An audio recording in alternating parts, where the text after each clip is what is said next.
Hello everyone, नमस्कार। आपके अपने चैनल विजन इकोनॉमिक्स में एक बार फिर से आपका स्वागत है। जैसा कि हम लोग स्टडी कर रहे हैं, आजकल CUT PG और UGC नेट की तैयारी की प्रिपरेशन कर रहे हैं और इस कंटेंट में हमने आपको कंज्यूमर बिहेवियर की जो थ्योरी है वो पढ़ा रहे हैं। और हम जो आपको करा रहे हैं ये सिर्फ फैक्ट हैं, पॉइंट्स हैं, यू कैसे एक रिवीजन टाइप है और ये बहुत इम्पॉर्टेंट है आपके लिए।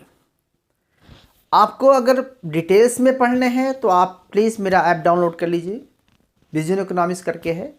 डिस्क्रिप्शन में हम आपको लिंक प्रोवाइड कर रहे हैं, वहाँ से आप सारे कंटेंट को देख सकते हैं जो चैप्टर वाइज हैं।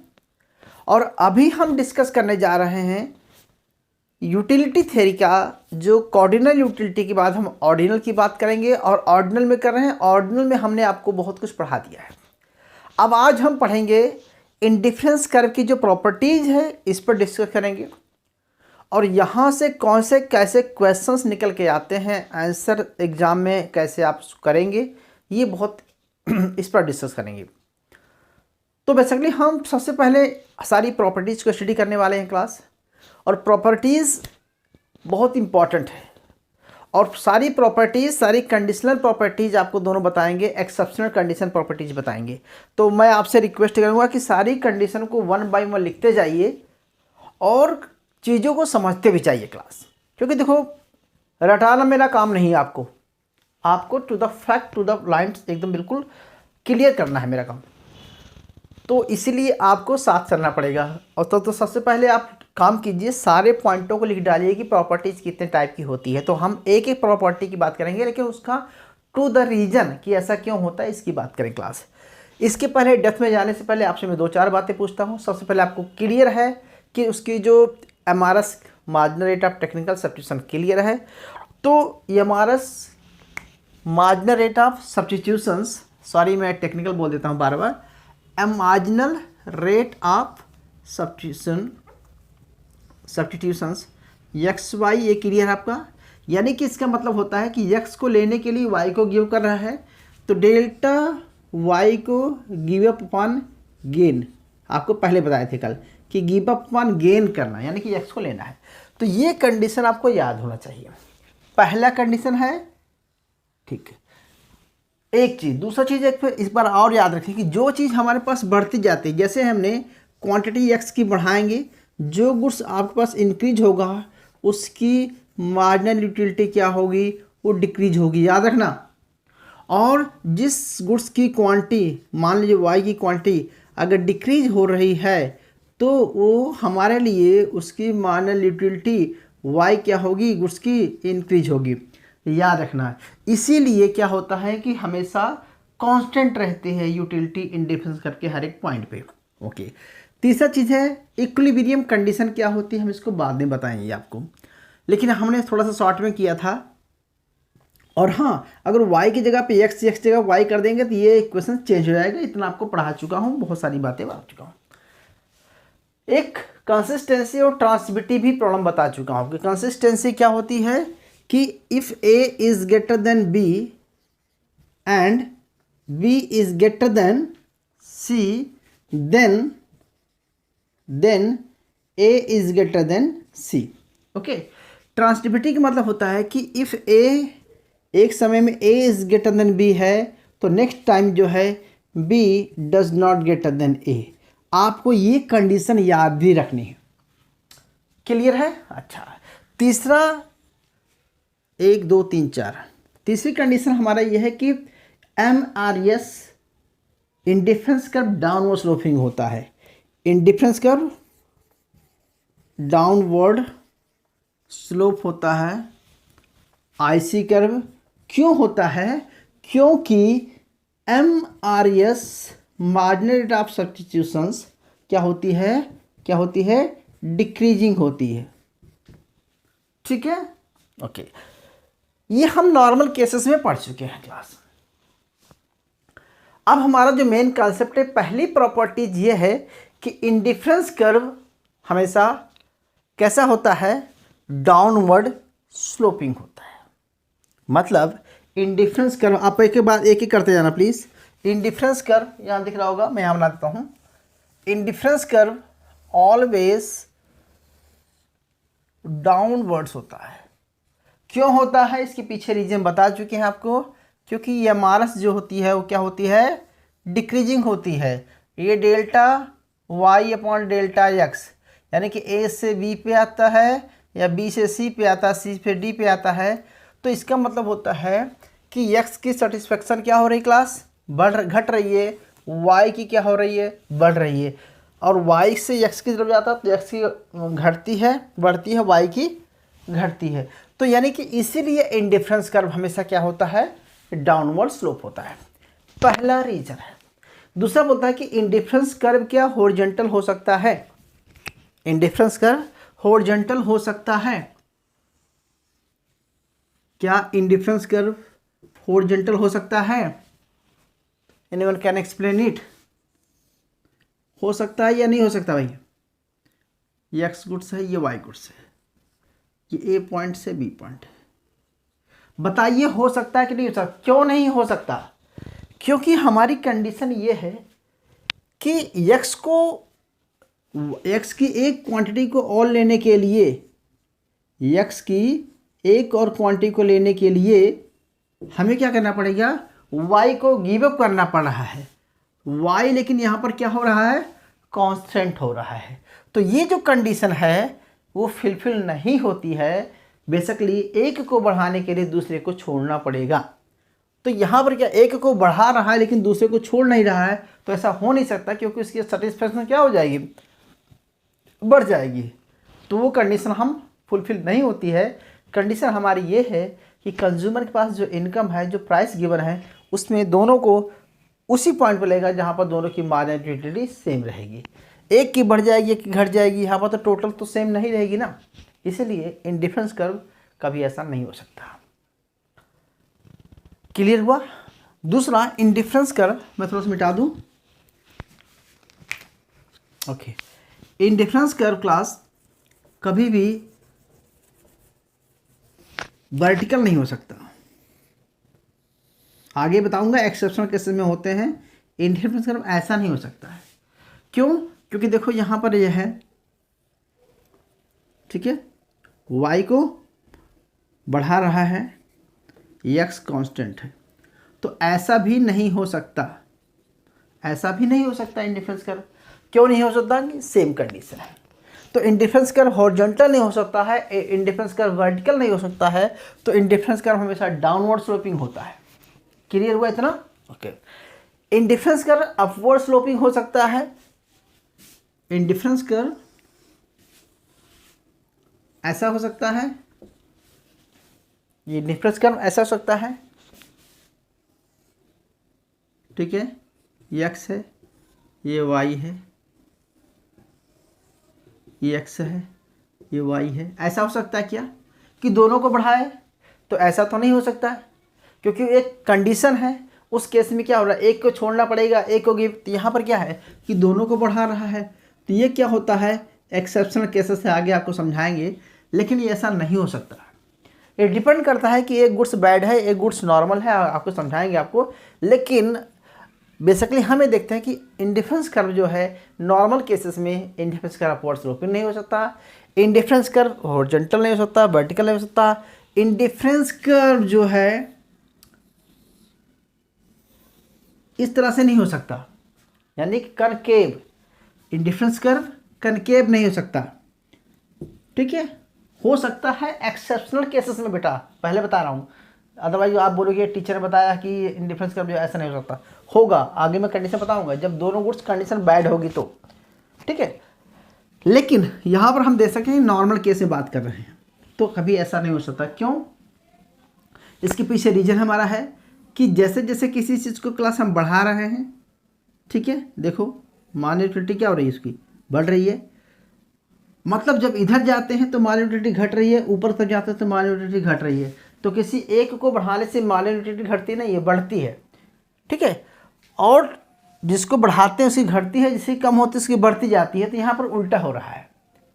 तो हम ये कह सकते हैं कि इंडिफरेंस कर्व जो है कनकेव नहीं हो सकता, अपवर्ड नहीं हो सकता है, हॉरिजॉन्टल वर्टिकल नहीं हो सकता है, ऑलवेज हमेशा इंडिफरेंस कर्व डाउनवर्ड स्लोपिंग होता है। तो पहले जो प्रॉपर्टीज है ये 5 तरह के इंडिफरेंस कर्व नहीं हो सकते। क्लियर हुआ, समझ में आ गया? इसको आप मिटा देता हूँ और आप लोग नोट कर लीजिए प्लीज़, ठीक है। नेक्स्ट पॉइंट लेते हैं क्लास।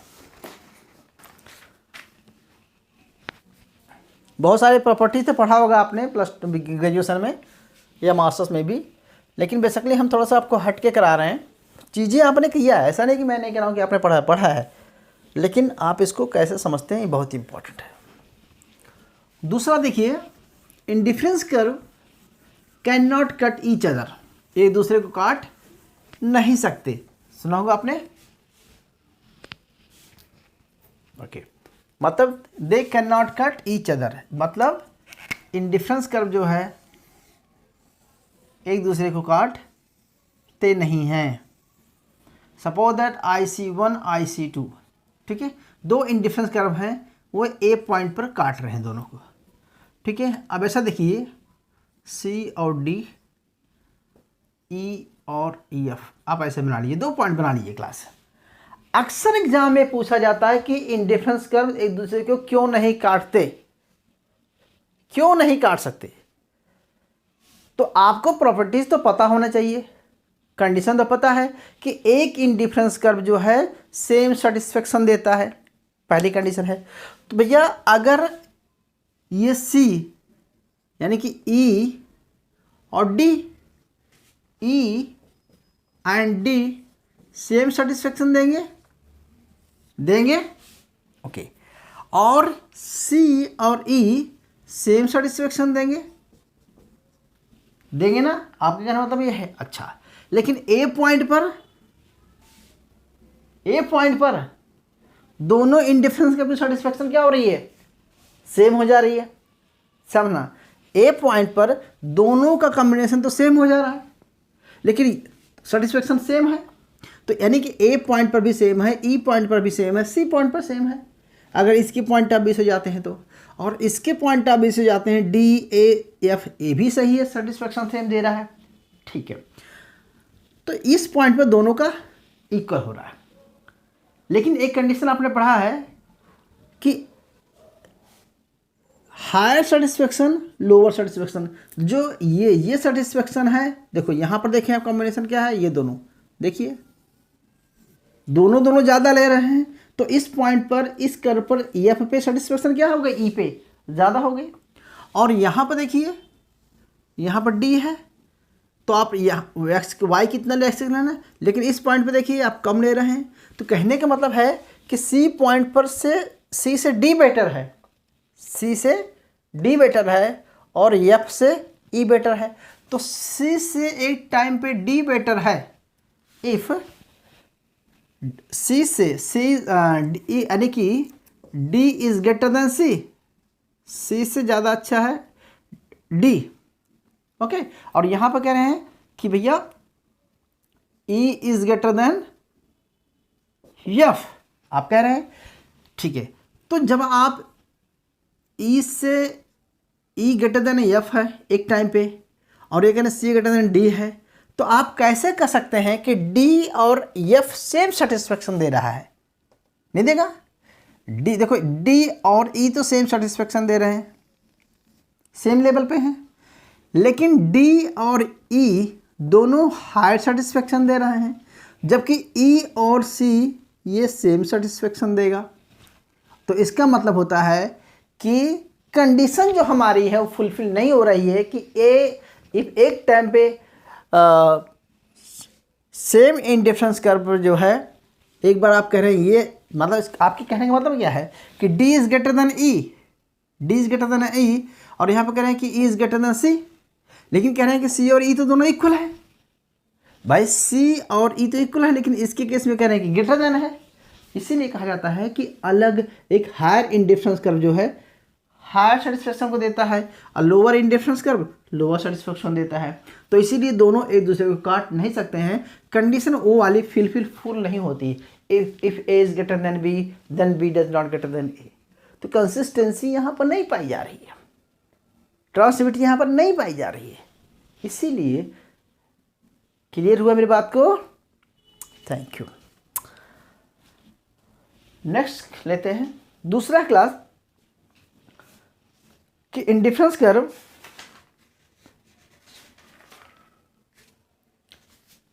Higher indifference curve. तो देखो इसी में पढ़ा दो कि हायर इंडिफरेंस कर्व एक और बुला लीजिए कि जो हायर इंडिफरेंस कर्व है वो हायर सेटिस्फेक्शन देगा, लोअर इंडिफरेंस कर्व है वो लोअर सेटिस्फेक्शन देगा। आप देख सकते हैं कि यानी कि x की इतना खरीद रहे हैं, y की इतना खरीद रहे हैं किसी एक पॉइंट पर, लेकिन जैसे आप ऊपर जाते हैं आप x की ज़्यादा खरीद रहे हैं, y की भी ज़्यादा खरीद रहे हैं तो b पॉइंट पर। इसका मतलब जो b की सेटिस्फेक्शन है वो ज़्यादा है, a की कम है।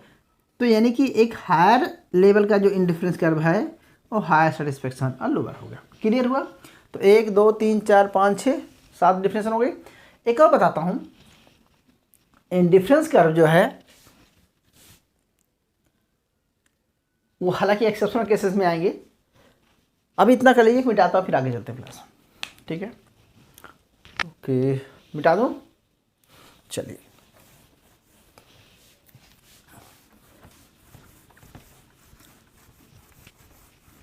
देखो आराम आराम से पढ़ना है, चीज़ों को समझते जाना है।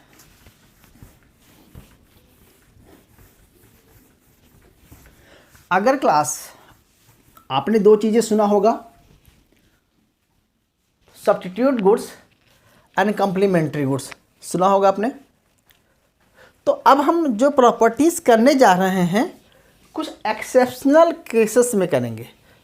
एक्सेप्शनल केसेस में कि रियल में ऐसा होता नहीं है, लेकिन हम एक्सेप्शनल केसेस करेंगे। तो पहला है क्लास 1 बाय 1 करेंगे जितने भी एक्सेप्शन हैं। एक तो परफेक्ट गुड्स होती है, परफेक्ट सब्स्टिट्यूट गुड्स, एक होती है कॉम्प्लीमेंट्री गुड्स, और एक होती है बैड गुड्स, एक होती है इकोनॉमिक गुड्स, एक होती है नेचुरल गुड्स, एक होती है नेसेसिटी गुड्स। अब हम इन सब के केस में इंडिफरेंस कर्व के शेप को करने वाले हैं। तो भैया आपको नोट करते जाना है। पहला कंडीशन देखो क्लास, पहला कंडीशन हम लेते हैं परफेक्ट सब्स्टिट्यूट का। अगर वो ठीक है परफेक्ट सब्स्टिट्यूशन मतलब ऐसा गुड्स जो x और y दो गुड्स हैं, x की जगह पे y को कंप्लीटली यूज़ किया जा सकता है और y की जगह पे x को कंपेयर किया जा सकता है। ठीक है, तो यानी कि परफेक्ट का मतलब होता है कि सब्स्टिट्यूट कर सकते हैं दूसरे को। तो इस केस में जो है मार्जिनल रेट ऑफ सब्स्टिट्यूशन क्या होता है, डेल्टा y अपान डेल्टा x हमेशा क्या होता है 1 होता है। इसका कहने का मतलब बेटा ये है कि अगर मान के चलो हम कल एग्जाम्पल लिए थे 1 2 3 4, मान चलो एक गुड्स है x क्वांटिटी है, ठीक है, और y ले लेते हैं क्लास, मान चलो 12 है, 8 है, 4 है, ठीक है, और 12 8 4, ठीक है। तो हम तो देखिए यहीं तक जाते हैं भाई, ठीक है। तो इसका मतलब देखो हमने एक क्वांटिटी को लेने के लिए, x की एक क्वांटिटी लेने के लिए y की कितनी क्वांटिटी छोड़ रहे हैं आप 4, x की एक क्वांटिटी के लिए y की कितनी गिव कर रहे हैं 4। यानी कि कहने का मतलब है कि आपने क्या किया, x को लेने के लिए y की 4 क्वांटिटी आप कंटिन्यूटी छोड़ जा रहे हैं, सेम रेशो में छोड़ रहे हैं, जिस रेशो में।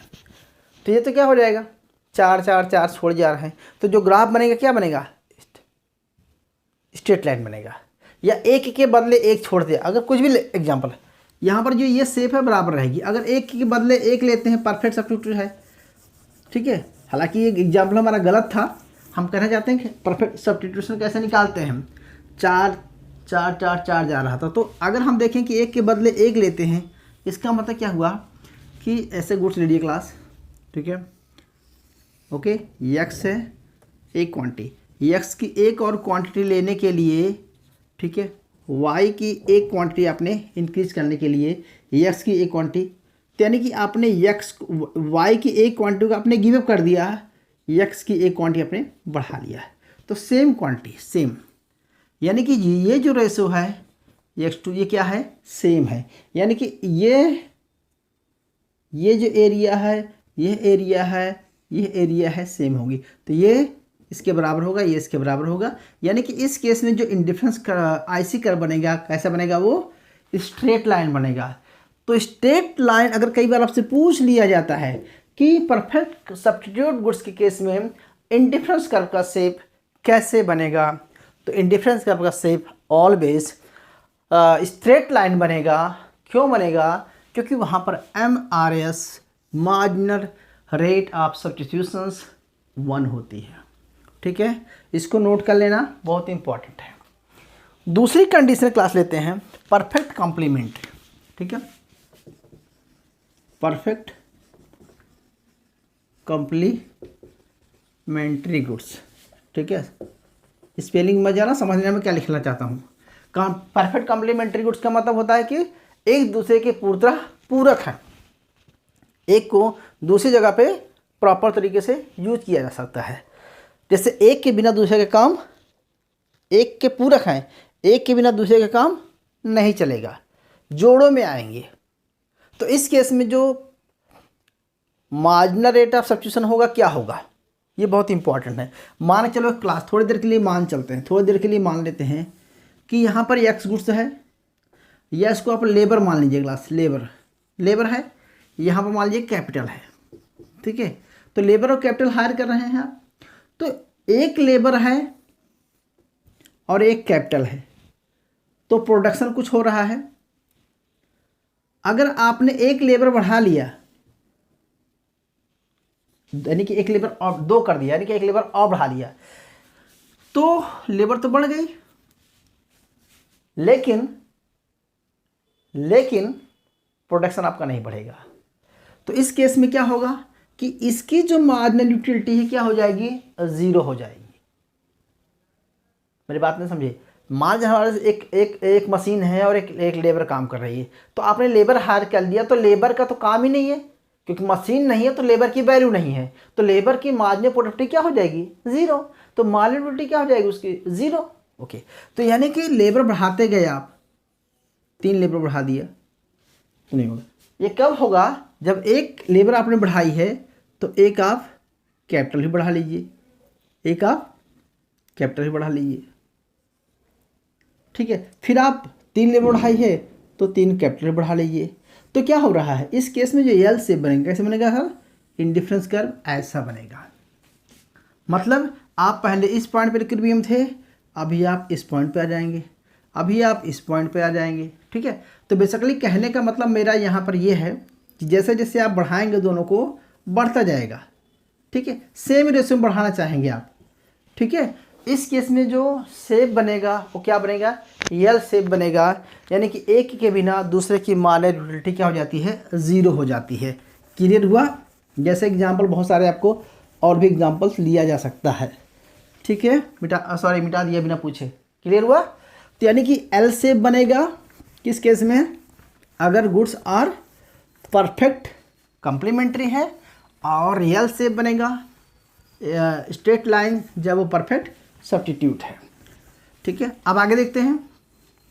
बैड गुड्स सुना होगा आपने, और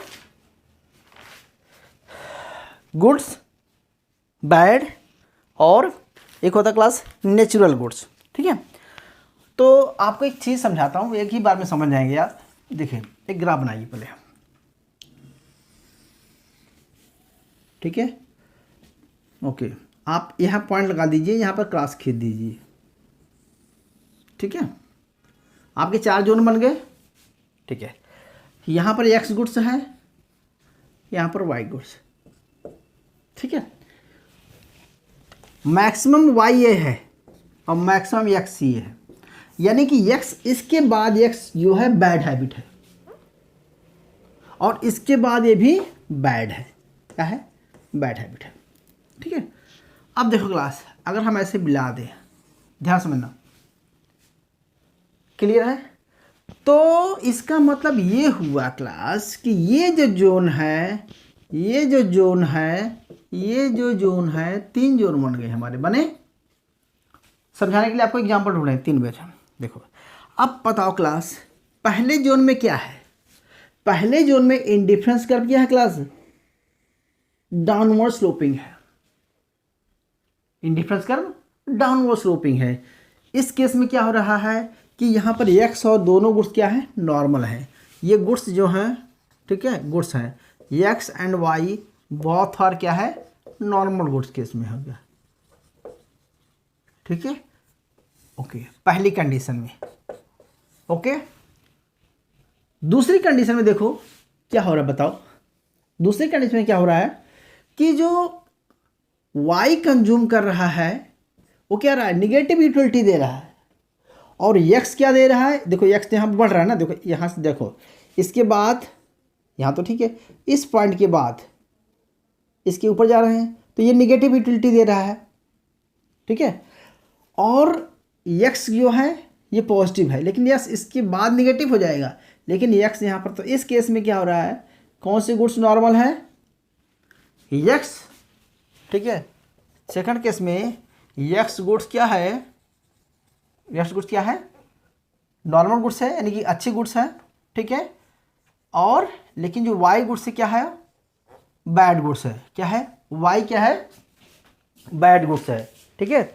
y बैड है, सॉरी y बैड गुड्स है और x यहाँ पर नॉर्मल गुड्स में है, ठीक है।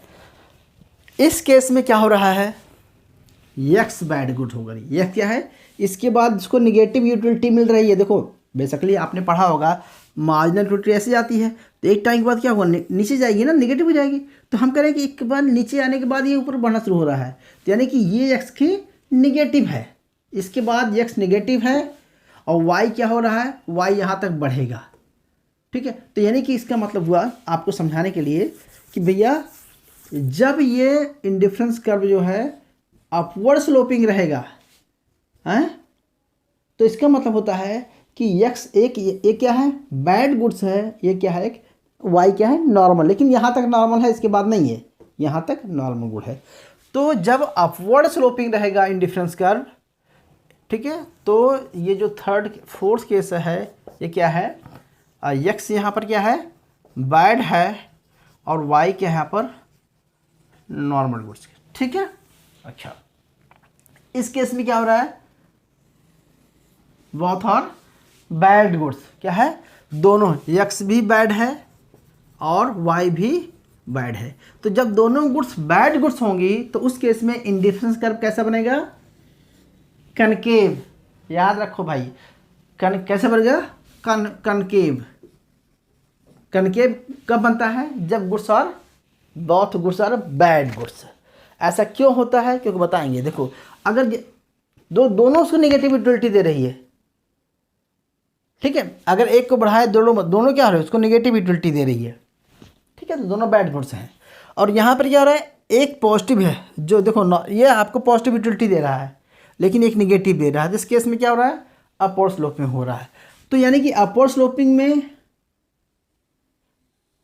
ठीक है, अपवर्ड स्लोपिंग ये भी है और अपवर्ड स्लोपिंग ये भी है, ठीक है।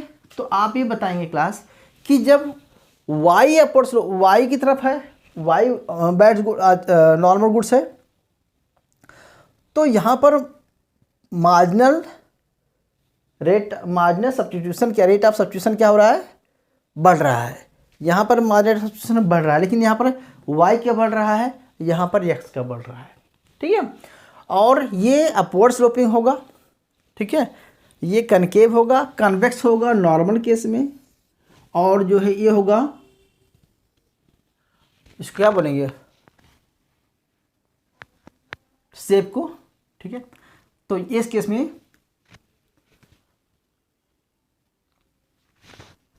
अपवर्ड ए भी है, लेकिन ये क्या है, यहाँ पर कंडीशन है कि y बैड है, y गुड्स बैड है, x नॉर्मल है। यहाँ पर x नॉर्मल है, y बैड है, यहाँ पर दोनों बैड है, यहाँ पर दोनों नॉर्मल केस में है। तो ये चार चीज़ें आपको पता होना चाहिए क्लास, ठीक है। इसको अगर मैं इंडिविजुअल बढ़ाना चाहूँ तो मैं इंडिविजुअल अलग अलग समझा सकता हूँ। आपको ग्राफ में कई बार ऐसा मिलेगा क्लास, ठीक है, दोनों बैड गुड्स हैं तो इस तरह से ग्राफ मिलेंगे, ठीक है, कहाँ इक्विलिब्रियम करेगा, ठीक है, आगे आपको बताएंगे अभी आपको। अगर दोनों जो है ये एक बैड गुड्स है, एक नॉर्मल गुड्स है, तो इंडिफरेंस कर्व आपको इस तरह से मिलेंगे, ठीक है। ये कौन सा इंडिफरेंस कर्व हो गए, बैड वाले। ये हो गया, यहाँ पर x क्या है गिवन, यस बैड है, वाई गुड्स है। अगर इस केस में ऐसे ग्राफ बनाएंगे क्लास, तो इसका मतलब क्या होता है कि यहाँ पर वाई बैड्स है, यक्स नॉर्मल गुड्स केस में है, अच्छे गुड्स है। अगर दोनों, अगर इस तरह से ग्राफ बनना आपको मिलता है कहीं, इसका मतलब क्या होता है कि दोनों क्या है, हाँ इस तरह से मिलता है, इसका मतलब होता है नॉर्मल केस में बात कर रहे हैं। तो अलग अलग केसेस में अलग अलग ग्राफ बनेंगे, ठीक है। ये बहुत डेप्थ में आपको नहीं बता रहा हूँ, आपको इतना याद रखना है कि बैड गुड्स में क्या होगा, नॉर्मल केस में क्या होगा, दोनों बैड गुड्स क्या होगा तो शेप क्या बनेगी। तो उस केस में एमआरएस यहाँ पर डिक्रीजिंग होगा, एमआरएस यहाँ पर इंक्रीजिंग होगा, दोनों का एमआरएस इंक्रीजिंग होता है, नहीं समझा पर। यहाँ पर एमआरएस मतलब उस केस में क्या होता है कि इधर को जाएगा तो ये बढ़ता जा रहा है एमआरएस, जो चीज़ घट रही है बढ़ रही है। बेसिकली यहाँ पर होता है क्या, जैसे एक मैं कहना चाहिए, उसे लगता है कि सेटिस्फेक्शन ज़्यादा मिल रही है। जैसे ड्रिंकर है, स्मोकर है, तो एक सिगरेट पिएगा और एक ड्रिंक और मज़ा आ गया और मज़ा आ गया, तो उसको तो लगता है दोनों से क्या होगा, उसको सेटिस्फेक्शन दोनों से बढ़ रही है, उसको मज़ा आ रहा है और पेमेंट करने के लिए रेडी हो रहा है, ठीक है। एक बोतल और लाइए, एक सिगरेट और लाइए, क्यों? क्योंकि उसको मार्जिनल रेट ऑफ सब्स्टिट्यूशन बढ़ रहा है। मार्जिनल रेट ऑफ सब्स्टिट्यूशन एक मतलब घटा रहा है, एक को बढ़ाने से, तो एक को बढ़ाएगा दूसरे को घटाएगा, तो सेटिस्फेक्शन दोनों की से बढ़ रही हो, ठीक है। तो हालांकि इसको और रियल एग्जांपल लेके समझेंगे, समझ में आ जाएगा मैं कहना क्या चाह रहा हूँ, ठीक है। तो ये तो क्लास हो गए सारे एक्सेप्शनल केसेस के, सारे इंडिफरेंस कर्व क्या होते हैं, उनकी प्रॉपर्टीज आती हैं, किस तरह से एग्जाम में क्वेश्चन पूछे जाते हैं। भाई आधा घंटा हो गया, हम सिर्फ प्रॉपर्टीज़ पढ़ रहे हैं, ऐसे तो हमारा सिलेबस खत्म होने से रहा है, ठीक है। तो पहले आप इसको नोट डाउन कर लीजिए, ठीक है। अब हम एक कंज्यूमर इक्विलिब्रियम पढ़ाता हूँ। इक्विलिब्रियम में भी बहुत सारी कंडीशन है, वो मैं आपको शॉर्टकट में समझाता हूँ। सो प्लीज़ नोट डाउन कीजिए।